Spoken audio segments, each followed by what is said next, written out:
की निगाहों से तो नहीं छुप सका, उसकी निगाहों से कौन छुप सकता है। ये यकीन आज अपनी रूहों में उतार लो, अच्छी तरह से जज्ब कर लो। गुनाहों से बचने का अक्सीर नुस्खा है ये यकीन कि मेरा रब मुझे देख रहा है।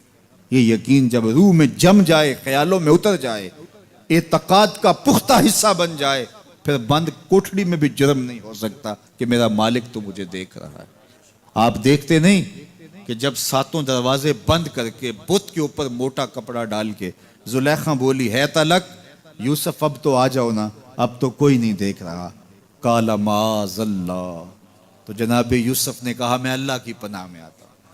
अल्लाह अकबर, तू दरवाजे बंद करके लोगों की नजरों से छुप गई है और बेनूर आंखें रखने वाले इस पत्थर के बुत से भी हया करती है और उस पर भी पर्दा डाल लिया है।